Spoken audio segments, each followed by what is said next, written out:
શહેરના પ્રિયા ટોકીઝ પાસે આવેલ ધ એરોસ ફ્લેટમાં પાર્કિંગને લઈ બે વ્યક્તિ વચ્ચે શરૂ થયેલી સાપ્તાહિક બોલાચાલી હિંસક મારામારીમાં ફેરવાઈ હતી, જેના પરિણામે એક યુવકનું મોત નીપજ્યું હતું। વડોદરા શહેરના પ્રિયા ટોકીઝ પાસે આવેલી ધ એરોસ બિલ્ડિંગમાં પાર્કિંગ બાબતે ઝઘડો થયો હતો। ઝઘડો ઉગ્ર સ્વરૂપ ધારણ થયું હતું, જેને લઈને અક્ષય કૃપાણી ઉંમર વર્ષ 28નું ધારદાર હથિયાર મારતા ઘટના સ્થળે મોત નીપજ્યું હતું। તાલુકા પોલીસ ઘટના સ્થળે પહોંચીને આગળની કાર્યવાહી હાથ ધરી હતી। અક્ષય કપાણીના મૃતદેહને ગોત્રી મેડિકલ હોસ્પિટલ ખાતે મોકલવામાં આવ્યો હતો, જેથી ત્યાં તેમના પરિવારજનો પણ ગોત્રી મેડિકલ હોસ્પિટલ ખાતે આવી પહોંચ્યા હતા।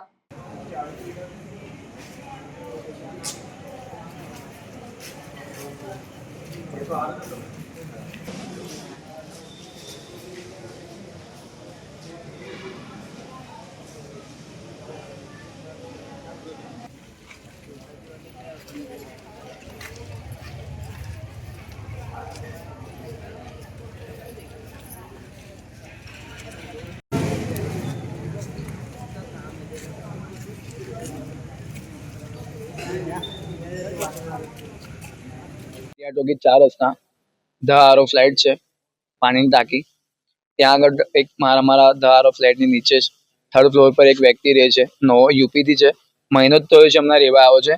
પાર્કિંગ બાબતમાં ઝઘડો થયો હતો, ભાઈને કંઈ બોલ્યો તો પણ મારો ભાઈ એવો છે કે કોની સાથે ઝઘડતો કાર્ય નથી, અને આટલી બાબતમાં બી એને કીધું હતું કે ભાઈ આપ कैसे बोल रहे हो। ग्रुप में मैसेज પણ કર્યો હતો કે તું जानता नहीं है, यूपी वाला वो कुछ भी कर लूंगा, ऐसा जैसा आप मैं मेरा प्रोसेस करूंगा, मुझे जानता नहीं है। एक्चुअली ભાઈએ ગાડી ત્યાં મેકી હતી, એની ગાડી રોડ પર મેકીને આવ્યો હોય।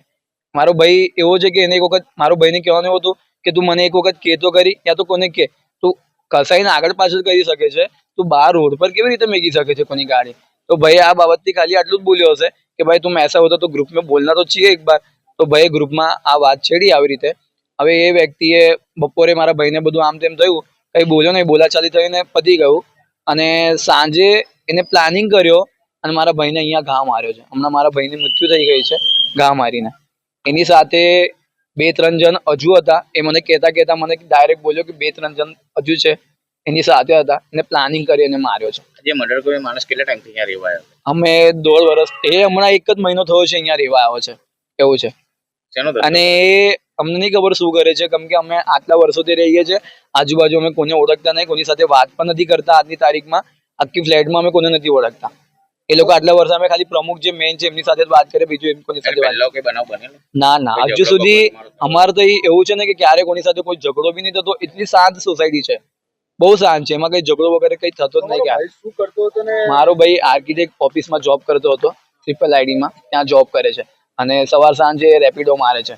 એ આજે રજા હતી તો બી આખો દિવસ રેપિડો માર્યો ને બપોરે ઘરે આવ્યો હતો। એ રેપિડો કરીને ઘરે આવ્યો અને એટલામાં બપોરે આવીને ડાયરેક્ટ સુઈ ગયો, મને ખબર નહીં અમારે કઈ બાબત થઈ હશે તો એવી રીતે। તો સાંજે કઈ ગયો હશે દીદીને ત્યાં જઈને પાછો આવ્યો, અને એટલામાં એ ડાયરેક્ટ દાદરા ચડતો હતો, એટલામાં તો પેલો રેડી જ હતો અને અહીંયા ઘા મારી નાખ્યો એને। મારો એક જ ઘા માર્યો છે મોટો, જે અહીંયા આખું, અને ત્યાં જ એનું મારા ભાઈનું એ થઈ ગયું। અને એની સાથે 2-3 જણ હતા। ધ આરો એપ્રિલ પ્રિયા ટોકી 4 રસ્તા ત્યાં આગળ રહે છે। હા, પોલીસ સ્ટેશનમાં કેસ નોંધાયો? અમે 3 બાજુ બાબત એ છે, સેવાસીમાં બી છે, કોતરીમાં બી લખાવ્યું છે, ભાયલી ગામમાં બી સેવા ત્યાં આગળ પણ ગયું છે। એટલે બધે બાજુ 3 પોલીસ સ્ટેશનમાં પોલીસવાળા આવીને જોઈને પણ ગયા। હમણાં સુધી ત્યાં એનું બધું જ પડ્યું છે, ફોન વગેરે આખી સોસાયટીમાં કોઈને હાથ બી નહીં લાગે, બધું ત્યાં જ પડ્યું છે। કઈ સોસાયટી? ધ આરો એપ્રિલ। આપનું નામ? મારું નામ આકાશ કૃપાણે છે, અને મારા જે ભાઈએ મૃત્યુ પામ્યો છે અક્ષય કૃપાણે છે। સમગ્ર મામલો એવો છે કે અક્ષય નરેન્દ્રભાઈ કૃપાણી જે ભાયલી વિસ્તારમાં રહે છે, અને સોસાયટીમાં પાર્કિંગ બાબતે એ લોકોને ઝઘડો થયેલો, અને 8:30 વાગ્યાની આજુબાજુ સુશીલ કુમાર શિંદે છે એમને છાતીના ભાગે એટલે કે ઉપરના ભાગે એક ચપ્પુ અથવા છરી જેવું વસ્તુ મારી અને જે તે વખતે મારેલું, અને સારવાર દરમિયાન હોસ્પિટલમાં લાવતા એમનું મરણ ગયેલ છે, અને હાલ એમની પોલીસ ફરિયાદ લઈ અને આગળની કાર્યવાહી ચાલુમાં છે। આરોપીને અટક કરાવી? હાલ ફરિયાદ લેવાનું પ્રોસિજર ચાલુ છે, અને એ બાદ એને અટકની કાર્યવાહી કરવામાં આવનાર છે।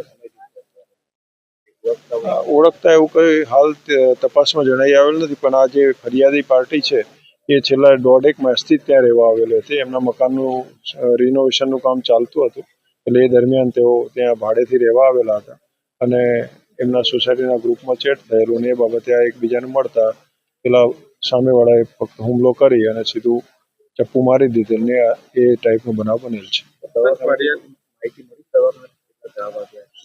નહીં, હાલ ચાલુ છે, તપાસ ચાલુ છે. હજી ફરિયાદ લઈ એની પ્રોસિજર ચાલુ છે, એનું પીએમ કરાવવાની પણ આગળની કાર્યવાહી ચાલુમાં છે. ફરિયાદી દ્વારા એવું કહેવામાં આવ્યું છે કે 2 થી 3 વ્યક્તિઓ હતા. એ તપાસમાં ખુલશે તે પણ આગળ કાર્યવાહી કરવામાં આવશે. આજુબાજુના નિવેદનો લેવામાં આવશે અને એ આધારે જે પણ આરોપી હશે એમના વિરુદ્ધ કાર્યવાહી કરવામાં આવશે.